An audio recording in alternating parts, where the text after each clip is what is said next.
E o tema de hoje é Jesus, o justo advogado, ou o advogado justo. Até algumas pessoas dizem que a palavra justo e advogado na mesma frase não faz sentido, e essa palavra na palavra de Deus estaria torta. Mas é uma brincadeira que as pessoas fazem sobre os advogados. Talvez você já tenha visto algum filme sobre advogado. Tem vários, né, que são famosos. Tem um inclusive chamado Advogado do Diabo, que o nome é feio, mas o filme é bom. Se você tiver interesse de assistir, traz uma série de reflexões, assusta um pouco, mas é um bom filme. Também tem um interesse geral das pessoas pelos tribunais, como o caso do Mensalão, né, que a imprensa vem mostrando, e é muito interessante assistir, às vezes, aquelas sessões. Às vezes é muito chato, mas tem momentos em que aqueles homens falam com tamanha desenvoltura e argumentam com muita inteligência, e às vezes você ouve um falando e fala, ele está certo, e aí em seguida vem um outro e fala, não, é ele que está certo, só que ele falou o oposto do primeiro. Mas quem que está certo, afinal de contas? A capacidade que nós temos de nos comunicarmos, de argumentarmos, e a eloquência de certos homens fazem deles realmente homens valorosos num tribunal, não é? E é surpreendente quando nós vemos essa desenvoltura, nos chama a atenção. Então tem outros casos também que ficaram famosos, como o caso da Cristina Richthofen, eu lembro o sobrenome dela, o primeiro não lembro bem o primeiro, mas Susana Richthofen, obrigado, está aqui a minha assessora de assuntos. Obrigado, a gente combina em casa antes. Muito bom, e esses casos são famosos e nos chama a atenção. Nós queremos saber qual vai ser o desfecho, o que vai acontecer com a vida daquela pessoa. E naquele momento em que a vida dela vai ser decidida, nos chama demais a atenção, porque é o destino de alguém, os próximos 20, 30 anos de alguém, será definido naquele momento, em que um juiz, com um júri, vai pronunciar um determinado desfecho, vai pronunciar qual vai ser a pena, ou se aquela pessoa é culpada, ou se ela é inocente. Então, essa cena sempre povoa, né? Está sempre habitando a nossa imaginação. Nós gostamos desse assunto. E não é de hoje. Esse assunto é antigo.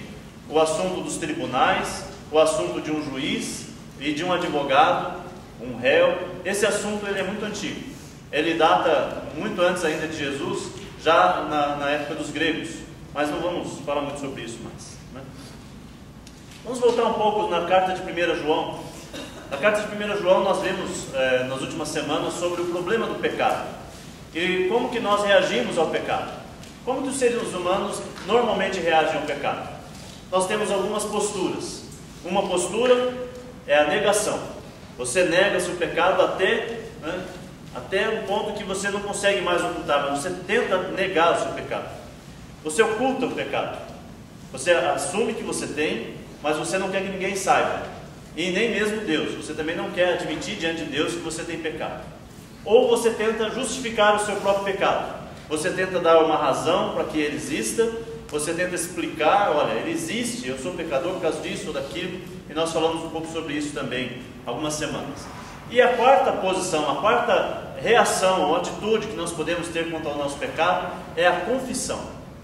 E aí, seguindo a confissão, aí sim há uma libertação.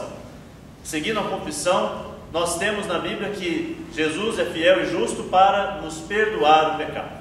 E nós aprendemos com o nosso irmão João, semana passada, que essa é a atitude correta do cristão. É assumir que tem pecados, é confessar os seus pecados, encarar os seus pecados de frente, combater os seus pecados e então vencer os seus pecados em nome de Jesus. Esse é o caminho que a Bíblia nos mostra. E esse é o caminho que nós devemos adotar. Muito bom. Tem aqui então essa imagem de alguém tentando esconder o pecado embaixo do tapete. Você nunca fez isso na sua casa, tenho certeza. Mas se você já fez isso algum dia, você vai saber que aquela sujeira, ela vai se tornar uma sujeira pior, não é? A sujeira escondida não deixa de ser sujeira. Ela continua lá. Ela só está agora, vamos dizer assim, maturando, criando mais bactérias ainda. E a permissividade dessa sujeira vai ser maior com o passar do tempo. É como se você tentasse guardar um pedaço de bife embaixo do tapete, né? Já pensou? Depois de um tempinho, como vai ficar? Então é assim que nós tentamos às vezes fazer com nossos pecados. Mas não é essa a reação digna de um cristão.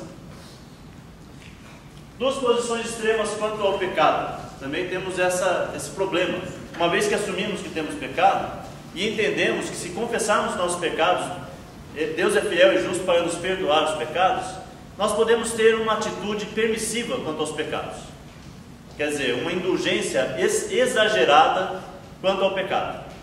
Como diz Paulo em Romanos, né? Quer dizer que logo, se há uma graça derramada sobre minha vida, então eu vou pecar mais para que a graça de Jesus aumente ainda mais na minha vida. É um raciocínio maléfico, mas que pode habitar na nossa mente. Nós podemos pensar assim: não, se Jesus sempre me perdoa, basta que eu confesse meu pecado, logo eu vou então pecar bastante, que aí a graça de Jesus aumenta, e eu uso mais ainda a graça de Jesus.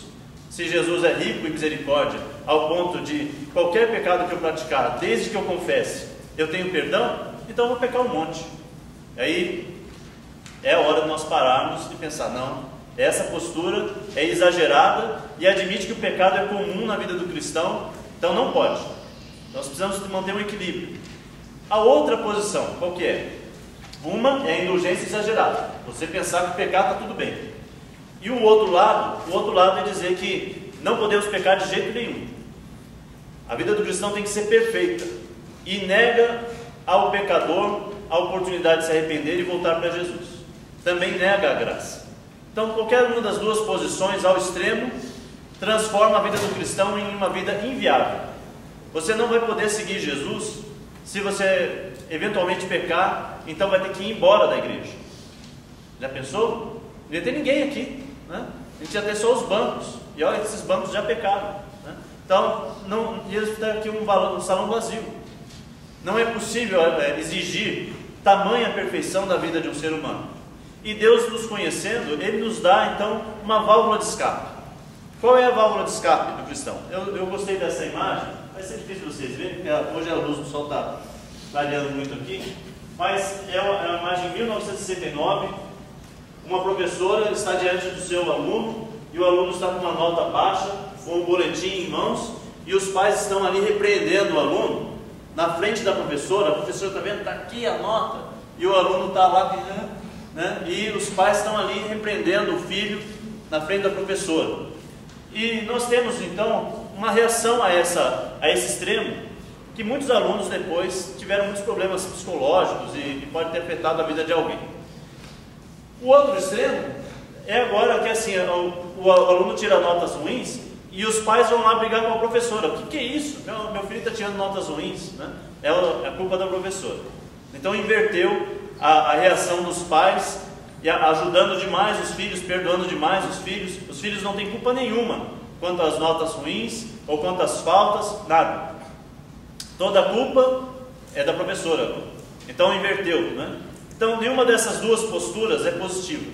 Não vai criar no filho uma postura saudável frente ao estudo. Se de um lado ele tem que estudar, ele tem que se matar, e o estudo é uma pena para ele, o estudo é uma punição para a vida dele, ele não vai criar gosto pelos estudos.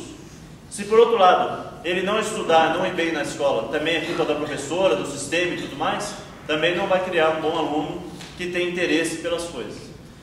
Eu queria usar essa imagem para perceber como é importante nós termos uma visão equilibrada sobre esses dois pontos. Nem indulgente demais, pode pecar à vontade, e nem, não, se pecar tem que sair da igreja. Se pecar não pode ser cristão, né? Então nenhuma dessas duas coisas. Precisa ter uma visão centrada, um discurso equilibrado sobre esses dois assuntos. Nós não podemos esquecer que Cristo morreu, Cristo se entregou na cruz para nos salvar, não em nossos pecados, mas dos nossos pecados. Porque se alguém começa a seguir Jesus e continua vivendo em seus pecados, então está desobedecendo a Jesus. Nós precisamos enfrentar os pecados, precisamos buscar uma perfeição. Veja em 2 Coríntios, capítulo 7, versículo 1. 2 Coríntios, capítulo 7, versículo 1, o apóstolo Paulo está nos ajudando a entender que existe sim uma perfeição em Jesus Cristo. Uma vez que nós estamos em Jesus, estamos nos aperfeiçoando. Nós devemos buscar a perfeição mas não seremos perfeitos ainda nessa vida. Nós só seremos perfeitos, como diz lá em 1 Coríntios capítulo 15, quando Jesus voltar e nossos corpos forem transformados e a nossa carne já não mais existir, seremos então revestidos daquilo que é incorruptível, daquilo que não vai mais aderir ao pecado. Então seria como hoje nós temos uma substância, nós temos o nosso corpo, ele adere ao pecado. Por isso que em Hebreus fala que o pecado tenazmente nos assedia. É como se nós tivéssemos um velcro, né? E o pecado gruda em nós, e a gente puxa, ele gruda de novo, ele puxa e gruda outra vez. Então, quando nós fomos revestidos, quando Jesus voltar, nós fomos revestidos finalmente de Cristo, então o pecado não vai mais aderir em nós, ele vai encostar em nós, mas ele não é mais, nós seremos impermeáveis ao pecado, será assim. Então nesta vida, nós ainda continuamos precisando lutar contra o pecado, mas quando Jesus voltar, nós vamos ser revestidos de Cristo, e o pecado já não mais nos contamina. 2 Coríntios 7,1 diz: amados, visto que temos essa promessa, purifiquemo-nos de tudo o que contamina o corpo e o espírito, aperfeiçoando a santidade no temor de Deus. Então perceba então que é um processo. Nós entramos em Cristo, nós entramos num processo de aperfeiçoamento. Nós não estamos perfeitos, mas nós estamos no processo de aperfeiçoamento, que vai culminar com a volta de Cristo. Muito bom. Finalmente chegamos no texto, né? 1 João, capítulo 2, versículo 1 e 2. Meus filhinhos, olha como ele começa. Ele não fala assim, olha, você aí que eu não conheço, que não tem nada a ver comigo. Não, ele fala, meus filhinhos, são os filhos de João, são pessoas que chegaram à fé através do apóstolo João. Ele tem um tremendo amor por essas pessoas. E então ele fala, escrevo-lhes essas coisas para que vocês não pequem. Então, a indicação e o combate do apóstolo é, irmãos, não pequem. Se porém pecar, temos um intercessor junto ao Pai, Jesus Cristo, o justo. Ele é a propiciação pelos nossos pecados, e não somente pelos nossos, mas também pelos pecados de todo o mundo. Jesus é a propiciação pelos pecados de todo o mundo.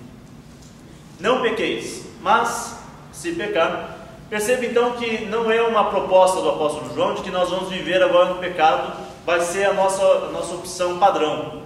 O pecado não é o caminho que nós seguimos. O nosso caminho é Jesus Cristo, porque ninguém vai ao Pai se não for por mim. Então o nosso caminho é o caminho de Jesus, e o caminho de Jesus é o caminho da santidade, porque Jesus é o nosso exemplo, Ele é o justo. Nós temos um bom exemplo em Jesus. Ele não pecou, e Ele nos chama para tomarmos a mesma cruz, para tomarmos o mesmo caminho, e logo Ele nos chama para uma vida sem pecados. Então a nossa tônica, nosso padrão é uma vida sem pecados. Mas porém, entendeu? Mas porém quer dizer que é uma exceção, não é a regra. A regra do cristão é não pecar. Mas porém, se pecar, então é essa ideia de que há um consolador. Eu gostei dessa imagem de que Jesus está ali consolando o pecador.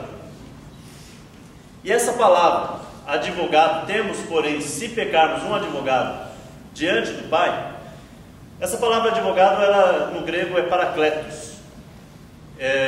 E no grego ela tem uma história interessante, porque quem é parakletos? Parakletos é a palavra para, que quer dizer ao lado, como uma paralela, né? São duas retas que andam lado a lado uma com a outra. Então, para, ao lado. E kletos é chamado. Logo, parakletos significa alguém que é chamado para estar junto, para estar ao lado.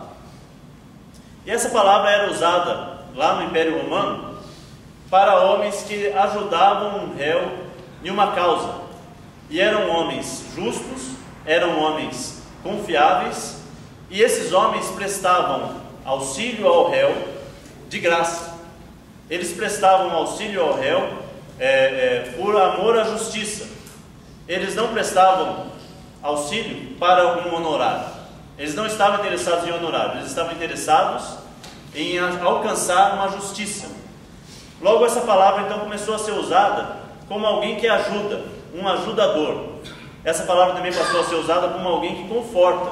porque o réu vinha para receber a sua punição, ou o seu estar diante do juiz. Ele estava preocupadíssimo, então vinha esse Paracletos para estar junto com ele diante do juiz. E o juiz era temido, mas o Paracletos não tem problema com o juiz. Ele não teme, ele está ali ao lado e ele vai argumentar a favor do réu. Porque o réu, na hora que ele está diante do juiz, ele está nervoso, ele não sabe articular suas palavras, ele não conhece os termos técnicos e não sabe se defender. Ele não está apto a se defender. Logo, o Paracletos é essencial naquele momento na vida do réu. E Jesus é o nosso Paracletos. Depois, essa palavra passou também a ser utilizada para advogado também. Mas Jesus é o Paracletos mais no sentido de que está ao lado para dar conforto, para dar consolo e dar uma segurança. O réu diante do juiz, sozinho, ele está muito desconfortável, ele está muito inseguro, ele está temeroso, mas com o seu Paracletos, com alguém apoiando, então logo ele vai mais confiante diante do juiz. Jesus é o nosso Paracletos, é o nosso ajudador. Em João 14,16, nós temos o outro Paracletos. Jesus disse que ele vai para o Pai, mas vou enviar para vocês o outro Consolador, o outro Paracletos. Normalmente nós conhecemos a palavra Consolador mais voltada para o Espírito Santo, e o próprio João é que escreveu isso no Evangelho. Então nós pensamos, Consolador é o Espírito Santo, ele é o Consolador. Mas Jesus disse que ele é o outro Consolador. Então quem que é o primeiro Consolador? Jesus.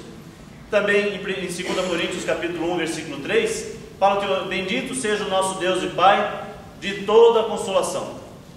Deus é o Consolador, Deus é o Deus de consolação, Deus é o Deus que traz consolo.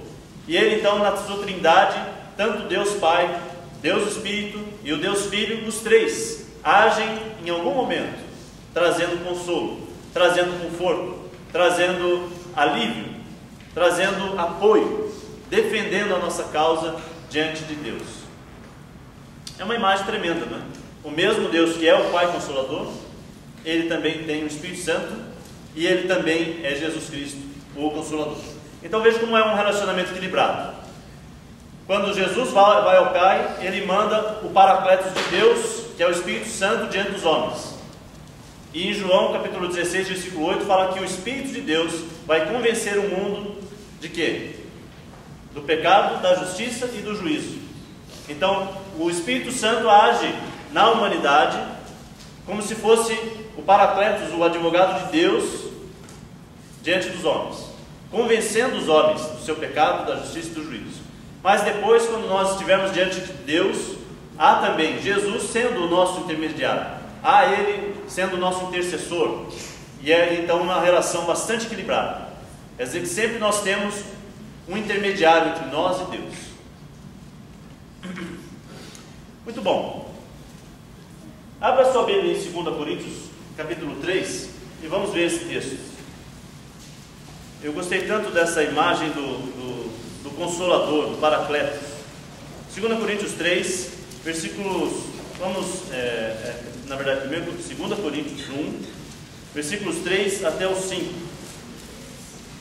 Bendito seja o Deus e Pai de nosso Senhor Jesus Cristo, Pai das misericórdias e Deus de toda a consolação, que nos consola em todas as nossas tribulações, para que a consolação que recebemos de Deus possamos consolar os que estão passando por tribulações. Pois assim como os sofrimentos de Cristo transbordam sobre nós, também por meio de Cristo transborda a nossa consolação. Veja de novo o versículo 4. Que nos consola, Deus nos consola em todas as nossas tribulações. Para quê? Qual é a finalidade do consolo que recebemos de Deus? Para que nós nos tornemos também consoladores. Para que nós também nos tornemos confortadores. Para que nós também nos tornemos pessoas que ajudam, auxiliam, pessoas que defendem o próximo. Deixa eu tomar um minuto e vamos ajudar, vamos pensar um pouco, cada um de nós. Como tem sido a sua vida? Você tem sido um consolador? Você tem sido um confortador de alguém? Você tem investido tempo quando você sabe que alguém está sofrendo, você investe o seu tempo para consolar aquela pessoa no seu sofrimento? Você tem investido tempo para confortar alguém? Às vezes a pessoa não está nem triste nem feliz, mas ela precisa de um conforto. Você tem deixado um pouco o conforto do seu lar para levar conforto para outras pessoas? Porque o fato é que nós temos recebido consolação de Jesus Cristo. Você tem ajudado alguém a se defender?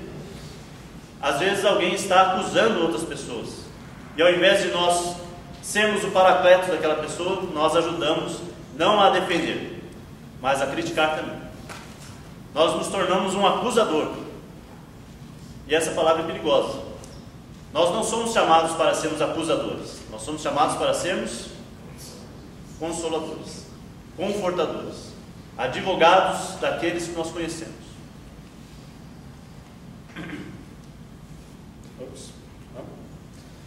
Veja a palavra acusador, para quem que cabe? Lá em Apocalipse capítulo 12, versículo 10 e 11. O acusador. Então ouvi uma forte voz do céu que dizia: agora veio a salvação, o poder e o reino de nosso Senhor Deus, e a autoridade do seu Cristo, pois foi lançado fora o acusador dos nossos irmãos, que os acusa diante de Deus dia e noite. Assim como há um advogado que nos defende diante de Deus, há também o acusador. Nós não somos chamados para sermos acusadores. Nós somos chamados para sermos primeiramente confortados, consolados, defendidos por Jesus diante de Deus. Mas também há um acusador. Saiba disso. Há alguém que está de dia e noite acusando você. E ele nos acusa de várias formas. Ele nos acusa também na sociedade. Ele nos acusa dia a dia. E as pessoas então às vezes se afastam da igreja porque elas percebem que elas são acusadas. Elas têm medo de chegar à igreja e não, aquele pessoal é tão santo, é tanta gente santinha lá, eles vão ficar olhando para mim, eu não sou bem aceito lá. Isso não é de Deus. Isso é coisa do acusador. Aqui, queridos, todos são bem-vindos. Tem uma frase que diz assim: esta igreja está cheia de pecadores. E é uma grande mentira. Sabe por que é uma grande mentira? Porque ela não está cheia, ela está vazia, né? Tem muito espaço ainda para muitos outros pecadores. Aqui os pecadores são bem-vindos e eles são tratados. Aqui a igreja é como um hospital. Não esta igreja, mas a igreja de Cristo. A igreja que Jesus formou é uma igreja para doentes, que se tratam, pessoas que combatem o mal, pessoas que vão ser curadas pelo processo de Jesus Cristo. Veja em Atos capítulo 4, e um ponto que me veio à mente quando eu pensei em Jesus é o nosso Consolador, Jesus é o nosso Paracletos, Ele é o nosso intermediário. Veja em Atos capítulo 4, versículos 11 e 12. Ele não só é nosso Consolador, mas Ele é o único. Ele é o único, não há outro. Capítulo 4, versículo 11 e 12. Este Jesus é a pedra que vocês construtores rejeitaram, e que se tornou a pedra angular. Não há salvação em nenhum outro, pois debaixo do céu não há nenhum outro nome dado aos homens pelo qual devamos ser salvos. Não há outro. Talvez você tenha pensado num outro caminho, alguém diferente que possa defender você diante de Deus. Não há.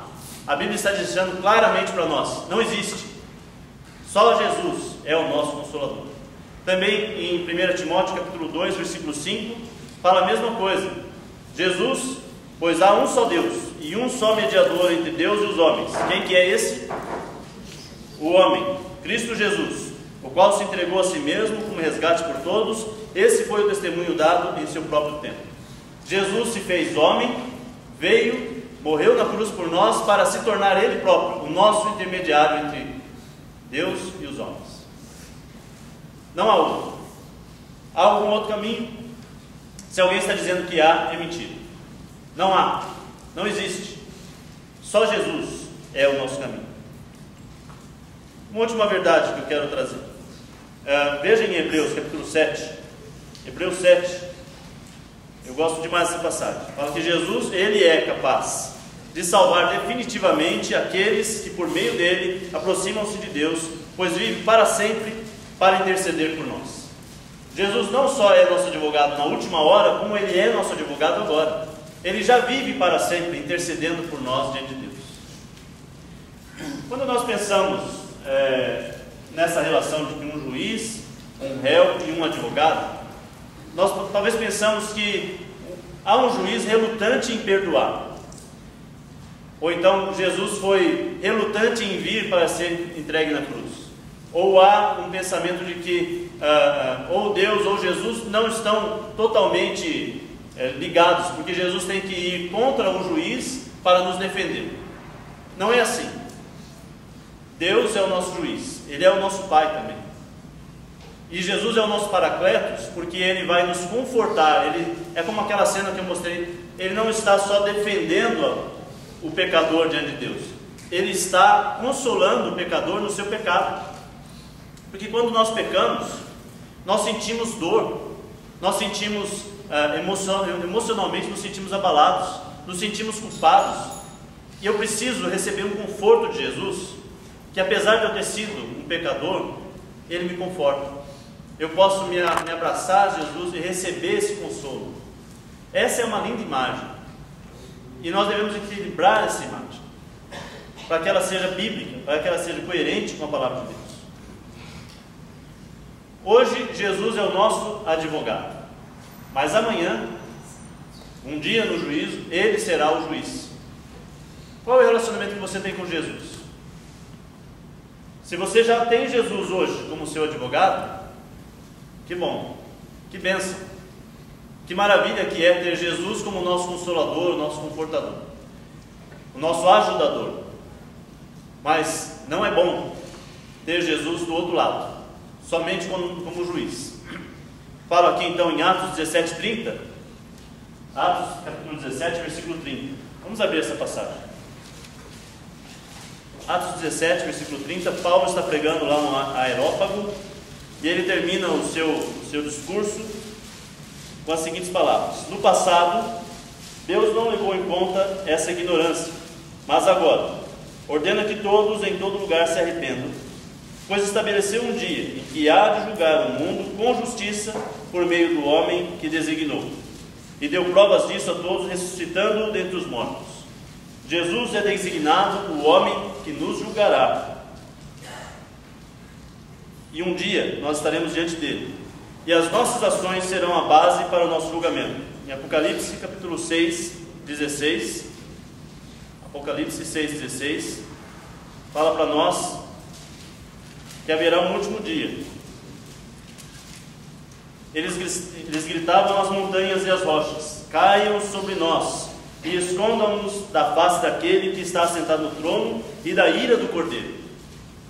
Nós nunca pensamos no Cordeiro irado. Nós nunca pensamos em Jesus julgando. Nós sempre queremos ver Jesus com amor, com o Jesus que nos trata sempre com carinho. Mas Jesus também será o juiz, e Ele será o Cordeiro. E é um Cordeiro que está aqui dizendo que é irado, e é uma ira tremenda, tão grande, tão horrenda, que as pessoas estão falando para os montes: caiam sobre nós e nos escondam da face daquele que está irado contra nós. É necessário, pois, arrepender-se antes disso, porque depois não haverá mais, não há mais para onde fugir, e nem mesmo coberto por todos os montes, ainda assim estaremos face a face com Deus. E Jesus não será nosso advogado nesse momento, Ele será o juiz. Último versículo, em Apocalipse 20, versículo 12. Apocalipse 20, versículo 12. Vamos ver o 11 também. Depois vi um grande trono branco e aquele que nele estava sentado. A terra e o céu fugiram da sua presença e não se encontraram lugar para eles. Vi também os mortos, grandes e pequenos, em pé, diante do trono, e livros foram abertos. Outro livro foi aberto, e o livro da vida. Os mortos foram julgados de acordo com o que tinham feito, segundo o que estava registrado nos seus livros. Nós seremos julgados de acordo com as nossas obras, Seremos julgados de acordo com o que nós fizemos, como nós vivemos, e tudo está registrado no livro da vida. E então, você conta com Jesus como seu advogado? Se não conta, por que não ainda? Porque está aberto o convite. O convite de Jesus é para todos aqueles que ouvirem. E não somente por esses, mas por todos aqueles que ouvirem por intermédio desses. Ouça a voz de Jesus. Talvez você fale, não, eu não quero me batizar hoje. Tá bem, não tem problema. Tome a decisão de conhecer mais sobre Jesus.